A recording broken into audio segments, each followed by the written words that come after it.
Good morning. Hello to everybody. Welcome to another Kerfuffle webinar. I am delighted, not least because I'm here with Christian, which starts with K, which of course is pretty much all Kerfuffle is about, is renaming things. Christian, the Viking Byfield of both base property, is exceptional business, but we're here today to talk to you about the Depositary. Christian, how are you? You're looking mighty fine. Good, mate. Thank you. Yeah. All good. Sort of getting my feet back under the desk and getting back to things after a week off. Good. We look recharged, and that must be that jog you had yesterday. It's looking, I can see the dopamine flying through your system there. You're all improved. I'll tell you what, mate. The amount of aching muscles today, the run later today. I'm going to look more like an old man who's lost his Zimmer frame, I think, shuffling around Shoreditch Park later. All I will say is never forget what Homer Simpson said. If it's hard to do, give it up straight away. So that's my view of exercise. Look, mate, we're here today to talk about, again, it's another one of these quick catch-ups with everyone that was awarded the top 40 at AA Masters in terms of ideas and innovation. And we obviously, and you were in which top 10 were you in again? Just remind us. It was sort of the streamlining. It was sort of operations. We both nailed that one, haven't we? You put me on the spot beautifully there. I'm there. I tell you what, Nightie's going to kick your ass in the best group of the top 40. Top 10 masterclass you were. There you are. There we go. That sounds about right. See, I told you it was the best one. There you go. Now, that's that. First of all, congratulations. But secondly, that's absolutely outstanding, considering obviously last year was really where you obviously exploded onto the scene for it. For those that don't know the Viking, just give us a bit of an overview as to what Depositary does for agents. So, look, Depositary came about because over on the agency side, one of the things we regularly do is we regularly look at what we feel is broken, really, what doesn't work, what is really demanding for our time, and also just is generally a pretty horrible consumer experience as a result. And God, I think it's about 5 years ago now, we really decided that the end of tenancy process was just, no one wins in the end of tenancy process at the moment. I mean, for agents, it's that job you do right at the end of the tenancy when really you feel like you've already earned your money. You've definitely already spent it. It is the most thankless part of the process, because you're that devil in the deep blue sea between landlords who more often than not are trying to get as much as they can out of the deposit, and tenants who think you and the landlord are trying to steal as much as their deposit. So you dance this delightful merry jig in the middle of trying to keep everyone happy, whilst also trying to stay in line with all the regulated timelines and all this sort of stuff. And I think the bigger your operation gets, the bigger the demand it is. But I think our agency's small. We look after about 250 tenancies. On a typical year, we turn over about 125. But even for us as a small agency, we looked at that. Morning, Carla. We looked at that. See, she was on point. Should have had Carla in here. But we looked at it and we just felt like there was a lot to solve there. For us, we worked out on average we were sending probably 3 or 4 hours per tenancy transaction, and we just felt that was a hell of a lot of man hours for something that really carried very little value that we could see out of it.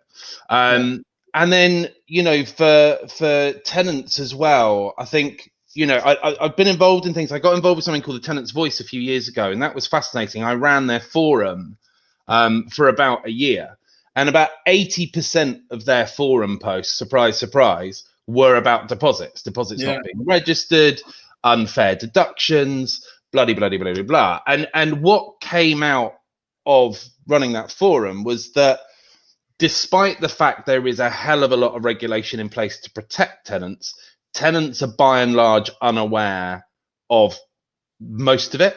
And also they just don't generally understand or really want to know what the process is. For a tenant, it's a really simple thing. Like, I've moved out my property, I just want my money back.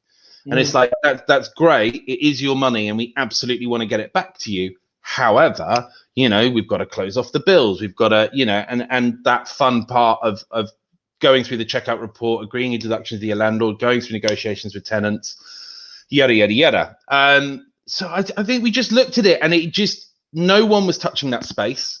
And it just seemed like there was an opportunity for everyone to win out of it. So that's really what we set about doing. I mean, our goals for agents was to massively reduce the workload, and really try and systemize it. Because, you know, again, it was interesting talking to agents, particularly the bigger you got where you had teams working. You know, we spoke to several agents and they were like, look, we've got teams that do this and we train them just on this process. But they were like, even though they're trained to just do that job, no two tenancies are ever handled exactly the way they should be in exactly the same way.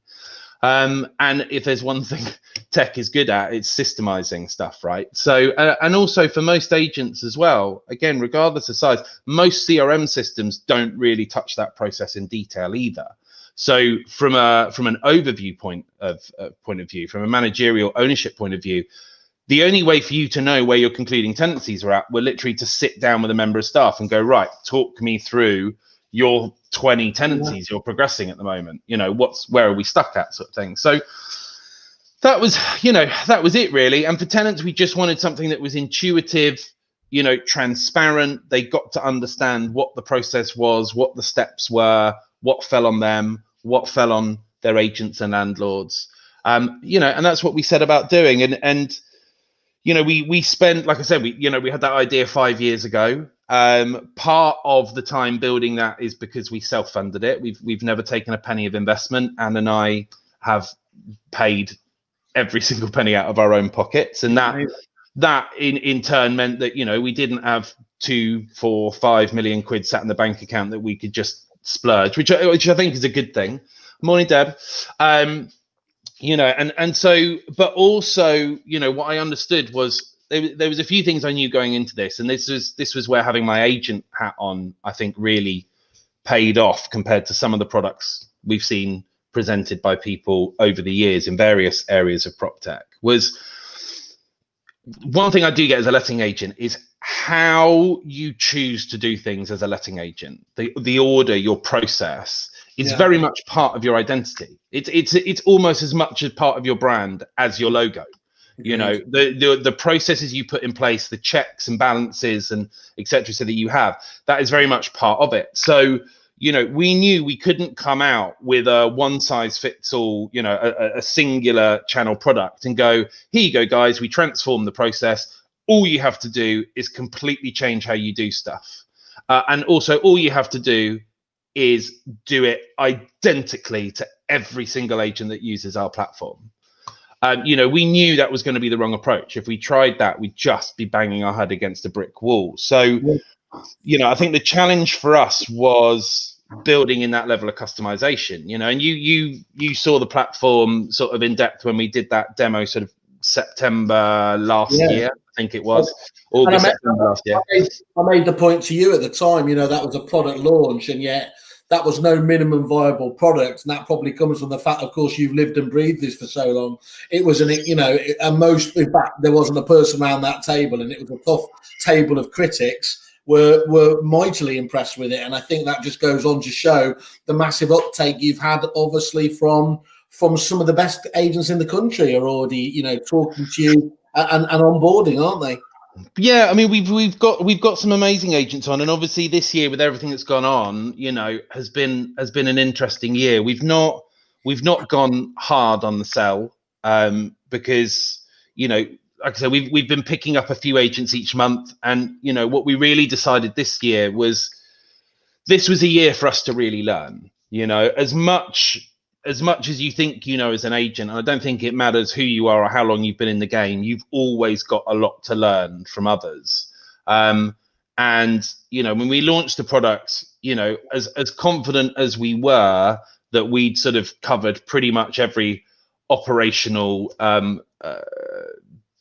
setup possible, you know, the first 3 months of working with our first few agents, a lot of that was like, oh, right, oh, interesting, okay, you guys like to do it that way. And you know, I think we've listened to our agents. I think that was the other thing that we knew going into this was, you know, both myself, but again, knocking heads with a lot of agents over the years and thinking about what our conversations are when we talk about suppliers, be it prop tech, be it human, whatever it is. I think, you know, probably one of the most common things to hear is, you know, is that agents don't really feel like they're being listened to in terms of, you know, they're either not being asked for feedback at all, which is a problem, or if they are being listened to, they feel they give their feedback and that is literally just like shouting into a well. You know, it just goes down some echo chamber and it never materializes. And I think something we were really, really keen to do from the offset was to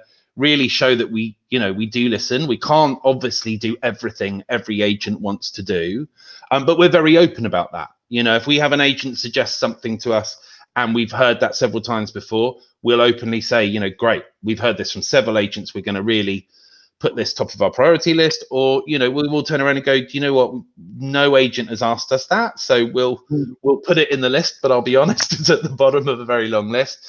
But, you know, we've rolled out a lot of changes. I mean, I think the first 2 or 3 months we did 3 or 4 changes. One of those was completely redoing our main settings dashboard, which was a huge undertaking, but it was really important. You know, it just had to be done, and it was a bit painful. But it was like, well, you know, we could do this now, or we can sort of bumble through. Then we're going to have to do it at some point, and we could just bumble through for the next year, going, oh, well, you can cheat the system by doing this, and you can sort of get it doing by doing that. The famous workaround. Workarounds. Yeah, never has a job been so pushed aside as a workaround solution. Ultimately, it only ever hurts you in the end, though, doesn't it? Really? Yeah, I think it does, and I think as a supplier for us, everything, the more awkward the journey you make for your client, ultimately, the more you end up putting on your own lap, because all that happens is those clients keep on picking up the phone to you going, why doesn't it do this? And why am I stuck at that bit? And then, you know, and then you hear them talk to other agents and they're like, yeah, it's all right, but, you know, this bit could be so much better. And so that's absolutely critical, isn't it, Christian? Suppliers in general, but specifically a lot of, you know, key ones like CRMs, you do get that kind of tipping point where actually the most dangerous thing of all is they stop actually talking, they stop criticizing, because they know that they're not going to get any feedback on the innovation ideas or requests to fix stuff. It's frankly, look, they don't listen to us, so it is what it is. And that's really dangerous because, of course, at that point, they're just waiting to jump ship when the right option comes up. That's it. I think when you lose that engagement, right, you're at risk. You know, you're opening up that client to the competitors, because it means they're no longer engaged. They're no longer feeling part of that journey. And I think, you know, also for us as a startup and as a company with a very lean operation, you know, and at the cost price, the price point that we do the platform, which is, you know, roughly £50 a branch a month, you know, varies a bit on portfolio. But again, you know, that was one thing I was very adamant about starting off. I didn't want to charge big, heavy upfront setup fees. It's not something that's ever sat quite right with me. Yeah. On the other side as well, you know, we've made the customization of our platform very agent centric. They can jump in there and do it all. So it's not like it's all hidden behind some curtain and we're doing magic stuff, you know, behind the scenes. They can go in and tweak the platform as they want. So, you know, we didn't want to charge big setup fees. I didn't want the price point to be a consideration in adopting the product. You know, and so with the price point that we've gone with, you know, it wouldn't be viable for us to be getting, you know, 20, 30 support calls a day or 40, 50 support emails a day. It would just crush us. You know, and I think probably one of the nicest things of the last sort of 12, 14 months has actually been getting those agents on board and actually having agents go, you know, we do the sort of 1 hour training onboarding session with their team. You get to the end of it and it's like, any questions? They're like, nope. You know, there must be some questions. Come on. What about, do you want to talk about? No, I think we've got it. And you're like, It really, I tell you what, as I said before, when we sat down, there's some systems that you need a YouTube video or you need a bit of an overview. There's others you need to have a 2-3 hour training session. The best ones are when, after seeing the interface for a matter of minutes, you know your way around. And that is the depository all over. And I think that is one of those wonderful areas where, coming as it does from an agency, living and breathing agency every day, as well as you've obviously put a lot of technical work into this, you've got the perfect combination there. Well, I think, and that didn't happen by mistake. I mean, Sprint Innovations, who are the dev team, the outsourced dev team we work with, who are fantastic. I honestly can't speak highly enough of Chris and his team. They're amazing. But one of the things I said to Chris right from the offset, and we kept coming back to this through the build, one of the specific things that I said to him about the brief was, in terms of how this platform works, I said, what I want to be able to do when it's built is I want to be able to walk out the front door of my office, stop just anyone in the street, not an agent, anyone, pull anyone off the street, sit them in front of the computer, and with the platform set up with the configuration you want it to work, I want someone to be able to sit down in front of a computer and be able to do a tenancy end to end without really knowing what they're doing. They just follow the journey, follow the prompts. Morning, Robert. And I think that was very much at the heart of what we do, because again, that fed into training, etc., etc. And again, for agents, in terms of getting their staff to wrap their head around it, agents struggle, I think, sometimes successfully onboarding tech. And I think part of that is the more involved that process is in terms of ongoing training and yada, why do I keep saying yada, yada, yada this morning? I don't know where that's come from. But, that is a serious demand on agency. And again, as a supplier, you have to be realistic about, what demands your product places on the business. And a good product has got to slot seamlessly into an organization. I think that's what we've achieved so far. It feels like it, because it feels like the depository has almost come the watchword for that next generation of prop tech that is, again, relevant, easy to use, at a good price point there, not thought up in an ivory tower. All those tick points or many of those points that actually could have been perceived as negatives. And a lot of agents, I know you're a big fan of prop tech, but I think it's fair to say for many agents, it's become a bit of a dirty word over the last few years, because it's so often flatters to deceive. Look, and I don't think any of us are surprised about that, right? I mean, prop tech has been banded around way too much. Too much stuff was called prop tech. We've seen a lot of crap come out. Let's be honest. There's been a lot of stuff which is just badly thought out, badly designed, just really there to try and make a quick buck rather than genuinely solve a problem. Yeah, but product, again, has been eye-opening. We're an agent that's used a lot of prop tech and, over the years, and still do. And it's so easy as an agent to look at something and go, can't you just do this? Or can't you just do that? And in tech, nothing is ever just that. It's, so that definitely opened my eyes into the fact of, when I've talked to companies in the past and I've gone, it's a real shame you don't do it this way, or can't you just change it to this way? And there is no just, that is a much bigger undertaking. And look, again, unless you've got buckets of money, and still I don't think this guarantees anything like that. I genuinely believe there's no such thing as a perfect software product, right? It's constantly evolving. It should be constantly looking to get better. And that is something that runs at the very heart of what we do. It doesn't matter how many agents we have come on board.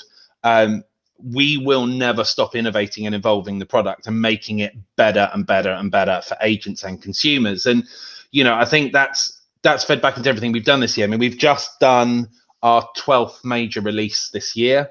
So those are major updates, and predominantly these are new features, new add-ons.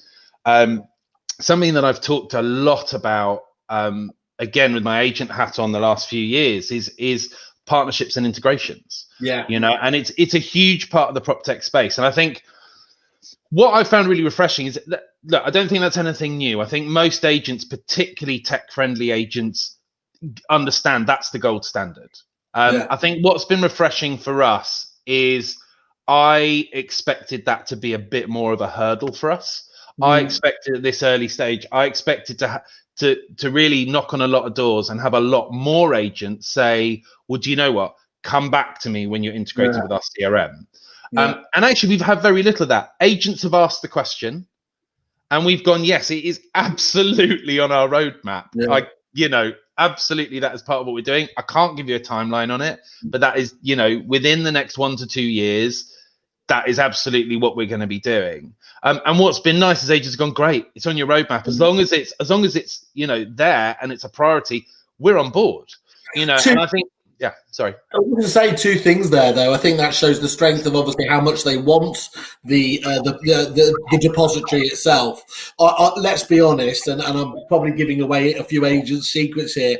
That I'll wait until it's integrated with XYZ has been a bit of an excuse for not very good excuse to swat away. It's been fantastic. And then I think the other thing is, let's be honest.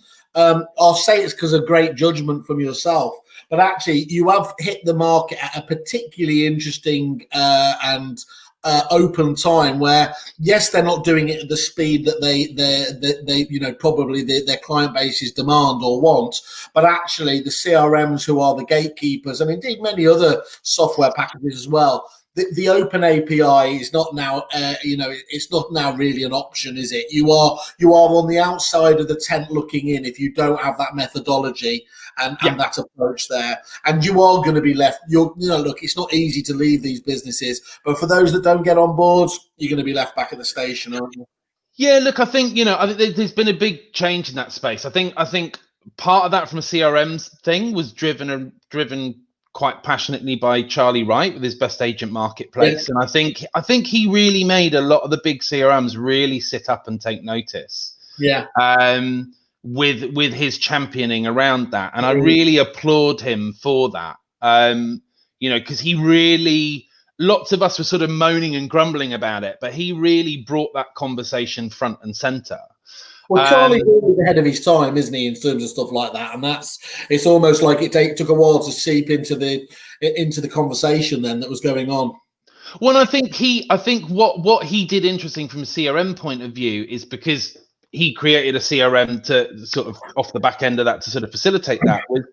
He presented sort of the ecosystem to the CRM providers. He made it very simple of going, here you go, this is what you do. You basically build an airport.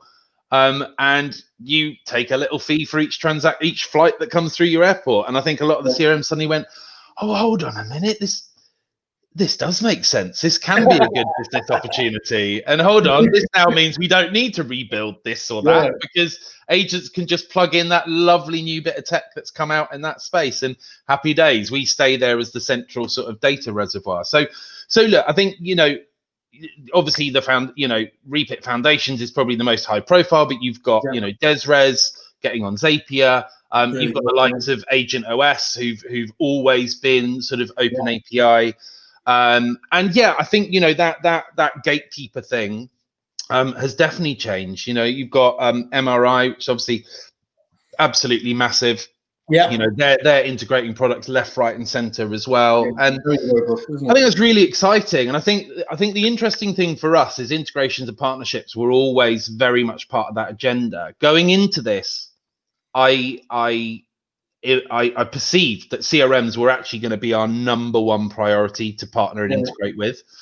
I think what slightly surprised me to date is actually when we looked at what different partnerships and integrations we can plug into our platform, and when we really tried to drill down into what that meant for the agent, interestingly, what we found was actually the CRMs actually have been pushed a little bit down the track for us, because we reckon a CRM integration gets rid of that really dull duplicated data entry thing. But yes, it's boring, but for the transaction we manage, we reckon for an experienced administrator, that's about 3 to 4 minutes to set up an application on our platform. So that's what a CRM integration would remove, that 3 or 4 minutes. it's nice, 3 or 4 minutes is still 3 or 4 minutes, and if you're processing 1,000 tenancies a year, that adds up to a nice little time saving. But it's not that major, I mean, the first partnership integration we did was with a company called Please Connect Me in the utility switching thing, and I know for us and a lot of agents of all sizes, utility switching is a massive time consumer. And I think with a lot of agents, particularly smaller agents like myself, we don't get too blown away with the revenues, because we know, look, we do, like I said, we do in a typical year about 125 tenancy switchovers. Let's say they convert a third of those, so about 30 tenancy switches in a year. If I'm earning 50 quid a job, that's £1,500. That's not transforming my business in any way, shape, or form. So I think for me and a lot of agents I've spoken to, the utility switching thing wasn't about the revenue. The revenue, if you make a bit of money on the side, great. But it was about fulfilling that duty to a landlord and making sure bills are closed and set up properly. And the amount of man hours agents up and down the country spend chasing utility companies for a correctly closed bill or whatever, it's just painful, so we plugged that in. I reckon that plug-in saved our agency probably like between 30 minutes to an hour per transaction of just zero value, just faffing around on the phone, chasing stuff.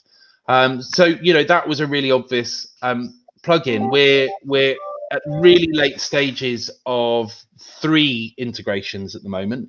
And that's in the inventory provider space. So we're in final testing with both Inventory Hive and Inventory Base. Great. Which is really exciting. 2 really, really exciting companies. Really, for a space that is very tech-free traditionally, the likes of themselves, and also, we're working with No Letting Go and their capture platform. So we're working with those 3, and we're in the final testing and tweaking stage, and this has been going on. I mean, we've been talking to the guys for months, and then that all happened really quite quickly in the last month. We've been really plowing on through that, and I got to see our first proper live demo. We're in our sandbox environment now, where we test everything out. And that was just awesome. We got our first look at it yesterday, and it was like, you bring up the report, and as you go through, if you find something and you assign tenant liability, you've just got a little button that you click to say send to Depositary, and it pulls everything across into our system. And we looked at that, and we're gonna drill down into more of this. I mean, this is speculative at the moment, but we reckon on an average transaction, an agent will spend about 15 to 20 minutes transcribing what they've identified out of their checkout report into our system. And look, that's no different as to of transcribing it into an email before that they present to their landlord. But it's that thing of, right, we've got to pull out these 10 things, we've got to set out what they are and the costs, and etc. etc. And so, again, when we're talking about the challenge of who do you integrate with first, again, when we looked at that, it was like, well, do we say 5 minutes or do we say 15 to 20 minutes? Well, we'll do the 15 to 20 minutes. So, again, the CRMs were further up the chain earlier on, and we've sort of slotted things in above, because when we've looked at it, we've gone, actually, okay, you've still got the boring duplicate data entry, but this is the big win. This is what saves another big chunk of time. And then we're looking at focusing on our CRM integrations next year. We've got some exciting things planned for the start of the year. And that's going to really be that final cherry on the top. I say final, it will be constantly evolving. There will be other stuff still tweaking and happening there, but I'm really excited to start delivering, really excited to roll these inventory integrations out in the next couple of weeks. I think Deb's looking forward to that. Yeah. So that's really, that's another big leap ahead. And the nice thing is that the talking with these other companies, it's been so easy. Everyone is on the same page, and we all win. That's what's really nice is, I couldn't build anything out in my platform that would solve that problem. I need the likes of Inventory Hive and Inventory Base and Capture. I need them to be innovating their own sort of core tech within their business for us to be able to sort of leverage that. And for both of us, we win. It's the whole specialisation point, isn't it? In the way that you went out there and did it, you're hacking into their specialisation, and so, as you said, it is a win-win. Christian, I have to leave it there, but two things I need to say is make sure that everybody is in the lettings business should be looking at these guys. I can hand on heart say that. Go and have a look at the Depositary on Kerfuffle. Have a look at their 5-star reviews. Have a look at, they've got a deal on there as well, fantastic as well for Kerfuffle members as well. The thing I will leave it with, which is I did not endorse and I will be looking forwards, talking of sprints, good luck with your 31s in 30 days. I thought it was a great idea and has made the same commitment. Let me just put that to bed right now, that is absolutely not going to be the case. Congratulations, matey. It's really good to catch you. Congratulations on the award in Masterclass. And we will catch up with you soon. Have a good one. Cheers, bud. Have a good one. Bye-bye. Take care. All right, mate.